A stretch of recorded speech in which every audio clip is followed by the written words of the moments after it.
How much pressure do you think he is under at the moment, Darren? I think he's under a lot of pressure because quite clearly Spurs fans are not happy with what they're seeing. Well, at one stage they weren't happy with the football they were seeing, but they would tolerate it because Spurs were up there in terms of top of the table. Things seemed to be going really, really well, and playing this way, it seemed to be working. Now all of a sudden it seemed to have turned. I think he's under massive pressure because not only are the fans not happy, you look at them in the league. If he goes this season without winning a trophy, I know he's in one final already against Manchester City, but the way Manchester City are playing, you'd expect them to win that. If they finish 9th or 10th and don't win a trophy, then what was the point in bringing him in the first place? Because Pochettino was finishing in the top 4, got them to a Champions League final, and they sacked him because they felt that he wasn't the right guy to get them over the line to win a trophy. But if you bring in a serial winner, and that's what Jose Mourinho is, he wins trophies all the time. If they finish 9th or 10th, outside the top 4, so they're not in the Champions League, don't win the Europa, and then don't win any other trophies, then I don't think you can possibly keep him. I'm going to ask you, Ali. We spoke about Spurs yesterday, Yep. and we spoke about their defence. Yep. They've got so many options in terms of going forward, their attacking options. Is the problem Jose's, or is it the fact that he doesn't have the quality defensively?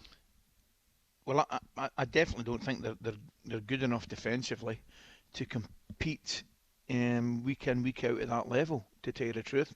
I think the goalkeeper has made some great saves recently, but he also makes some errors. I think he's on the way out, Ali, you know. Well, I don't disagree with that. I couldn't disagree with that, Dan.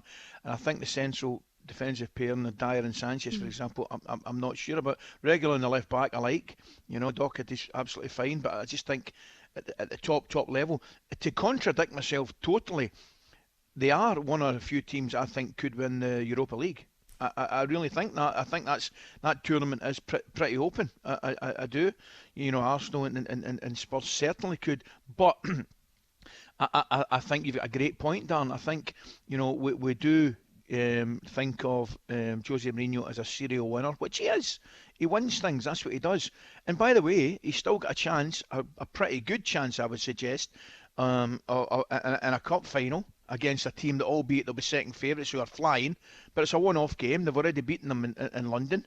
You know, as I said, they will be second favourites, but they've got a chance. Make no mistake about that. But I still think they will do well in the Europa League.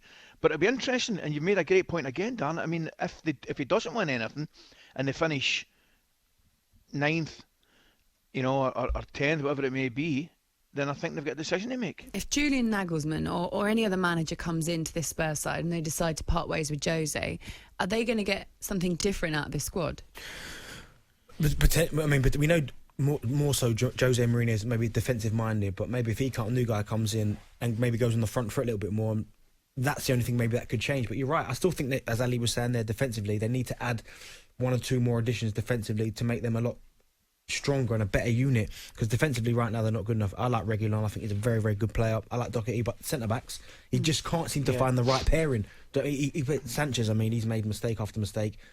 Eric Dyer, I think he really trusts him, but he lacks pace.